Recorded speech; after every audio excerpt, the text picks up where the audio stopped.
হযরত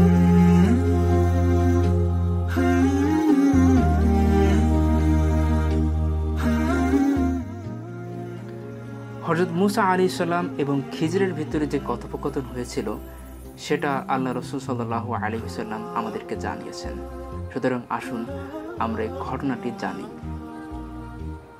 হযরত ইবনে আব্বাস রাদিয়াল্লাহু তাআলা হতে বর্ণিত, তিনি বলেন, উবাই ইবনে কাব রাদিয়াল্লাহু তাআলা আনহু রাসূলুল্লাহ সাল্লাল্লাহু আলাইহি ওয়াসাল্লাম হতে আমাদের নিকট বর্ণনা করেছেন যে মুসা আলাইহিস সালাম একদা বনী ইসরায়েলের এক সমাবেশে ভাষণ দিতে দাঁড়ালে তাকে জিজ্ঞেস করা হলো, কোন ব্যক্তি সর্বাধিক জ্ঞানী?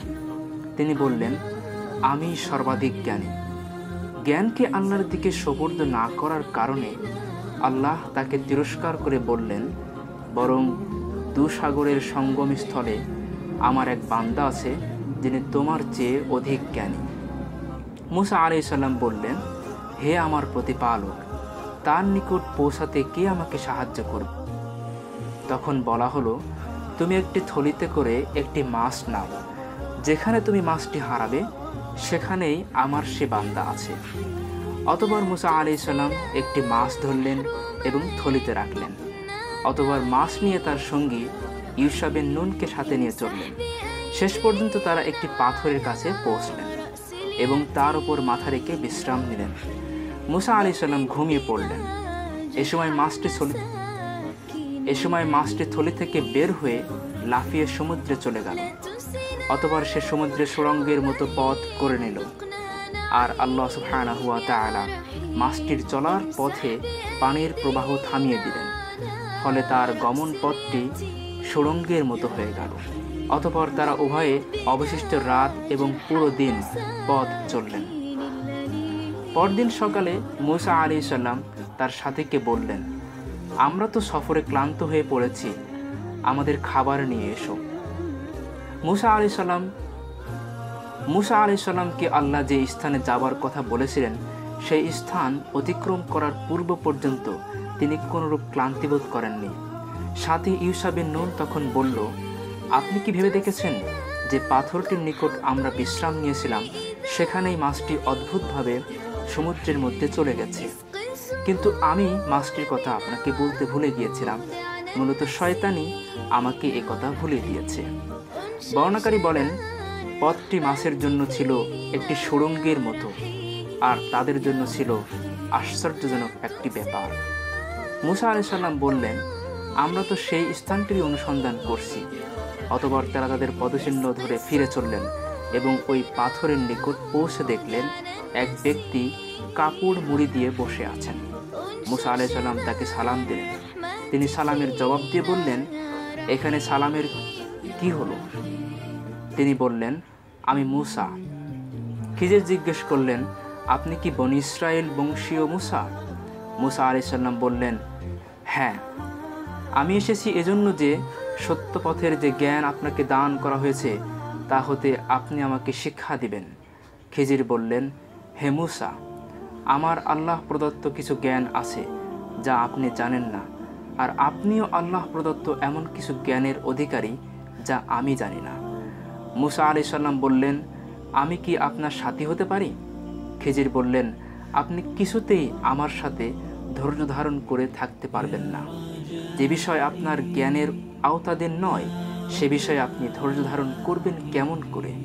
মুসা আলাইহিস সালাম বললেন, ইনশাআল্লাহ আপনি আমাকে ধৈর্যশীল পাবেন এবং আপনার কোনো আদেশ আমি অমান্য করব না। অতঃপর তারা দুজনে সাগরের কিনারা ধরে চলতে লাগলেন। তখন একটি নৌকা তাদের পাশ দিয়ে যাচ্ছিল। তারা তাদেরকে নৌকায় তুলে নেওয়ার জন্য অনুরোধ করলেন। তারা খিজিরকে চিনতে পেরে বিনা ভাড়ায় তাদেরকে নৌকায় তুলে নিল। যখন তারা দুজনে নৌকায় চড়লেন তখন একটি চড়ুই পাখি এসে নৌকাটির কিনারায় বসল এবং সমুদ্র থেকে 1 ফোঁটা বা 2 ফোঁটা পানি পান করল। খিজির বললেন, হে মুসা, আমার ও আপনার জ্ঞানের দ্বারা আল্লাহ জ্ঞান হতে ততটুকুও কমেনি যতটুকু এ পাখিটি তার ঠোঁটের দ্বারা সাগরের পানি হ্রাস করেছে। তখন খিজির একটি কুড়াল দিয়ে নৌকাটির একটা তক্তা খুলে ফেললেন। মুসা আলাইহিস সালাম আকশাদ দেখতে পেলেন যে তিনি কুড়াল দিয়ে একটি তক্তা খুলে ফেলছেন। তখন তিনি তাকে বললেন, আপনি এ কি করলেন? এ লোকেরা বিনা ভাড়ায় আমাদেরকে নৌকায় তুলে নিল, আর আপনি তাদেরকে ডুবিয়ে দেওয়ার জন্য নৌকা ছিদ্র করে দিলেন। আপনি তো একটি গুরুতর কাজ করলেন। খিজির বললেন, আমি কি বলিনি যে আপনি আমার সাথে ধৈর্য ধারণ করতে পারবেন না?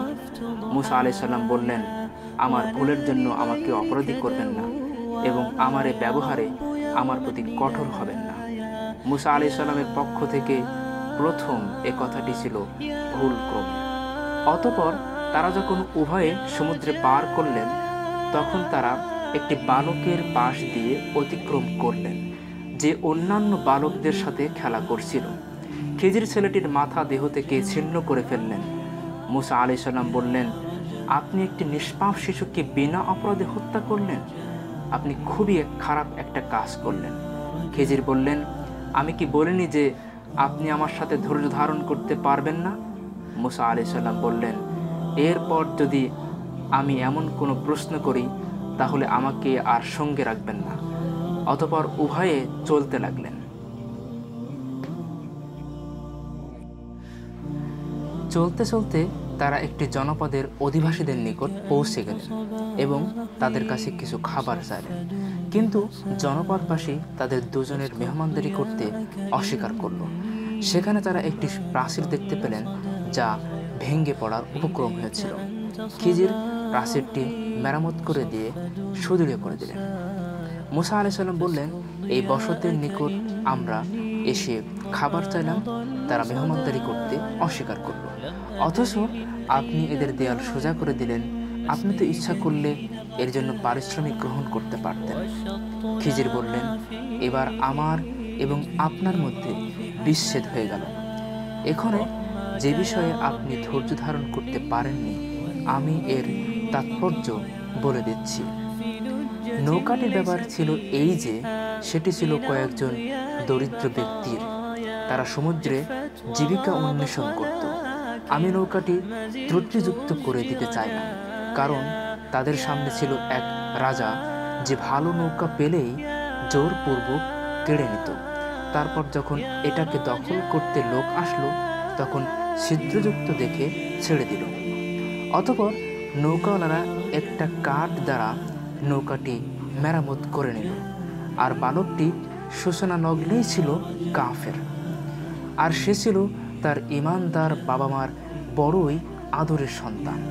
আমি আশঙ্কা করলাম যে সে বড় হয়ে অবাধ্যতা ও কুফরি দ্বারা তাদেরকে কষ্ট দিবে। অতঃপর আমি ইচ্ছা করলাম যে তাদের পালনকর্তা তাদেরকে তার চেয়ে পবিত্রতায় ও ভালোবাসায় ঘনিষ্ঠতর একটি শ্রেষ্ঠ সন্তান দান করুন।